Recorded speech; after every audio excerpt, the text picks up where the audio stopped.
Ahojte priatelia, dnes tu mám rozbalovačku uhlovej brúsky Metabo. Jedná sa o typ 2TVE jednoduché V15 125 Quick, pričom 15 by malo značiť, že tam je 1550 W, 125 je veľkosť kotúča a Quick je funkcia, ktorá umožňuje výmenu kotúča bez použitia náradia. Ďalej by táto brúska mala obsahovať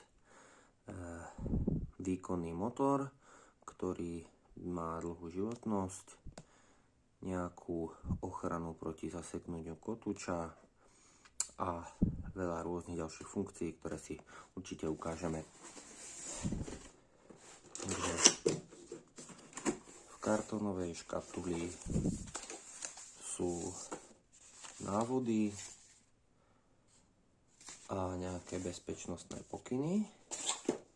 No a máme tu ochranný kryt s takýmito dieročkami na zaaretovanie. Potom je tu samozrejme antivibračná rukoveď Metabo. A samotný stroj.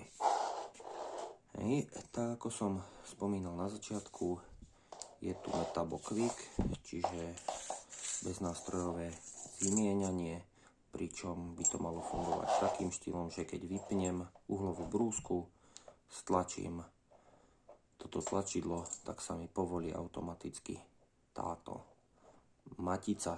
To si ukážeme. No.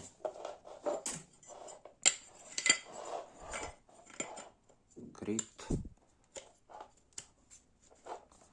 sa dá polohovať, čo je super, a hlavne rýchlo to viem vymeniť.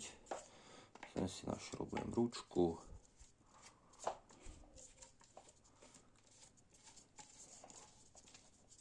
A vlastne som pripravený na brúsenie. Ešte táto brúska má možnosť meniť otáčky, čo si tiež ukážeme. Malo by tam byť 6 stupňov od 2800 po nejakých 11000, takže na to som celkom zvedavý.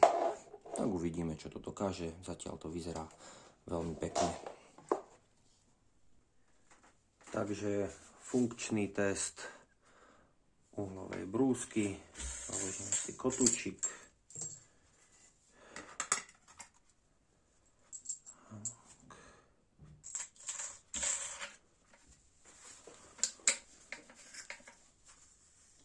Tak, prvé, čo si vyskúšame, je to beznástrojové povoľovanie, čiže kotúč mám dotiahnutý. Tak. Dobre.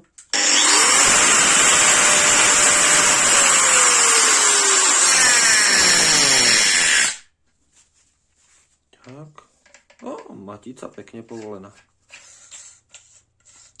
To je pekné, ale asi to budem povolovať normálne, pretože sa celkom bojím, že sa to zničí. Možno sa to nezničí, uvidíme. Ďalej otáčky. Maximum je tých 11 000.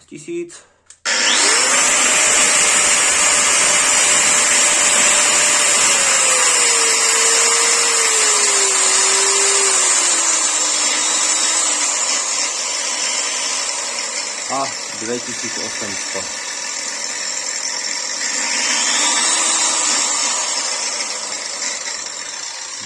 No. Tak poďme vyskúšať, ako to reže.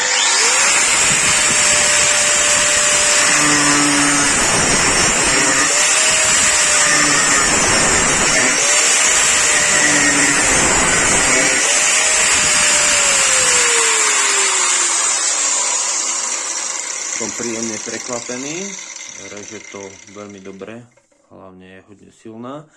A keď dobieha, tak tu mám pocit, že počuť také šušťanie, ako keby tam bol nejaký ventilátor, ale to by sme sa museli pozrieť dovnútra a to určite robiť nejdem.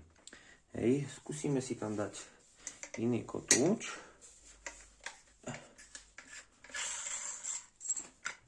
Skúsime si tam dať taký brúsny kotúč.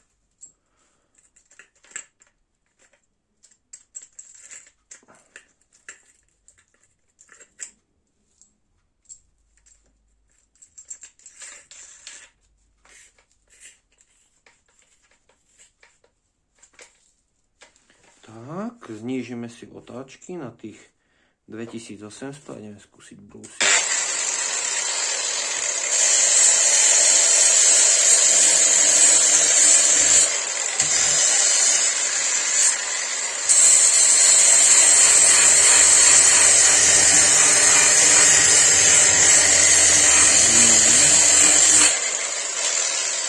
Takže aj keď som na ňu hodne tlačil, tak na tých 2800 otáčok som ju nezastavil a brúsi to pekne, čiže to bude dobré na nerez. To sa teším. Inak ja myslím, že dobre.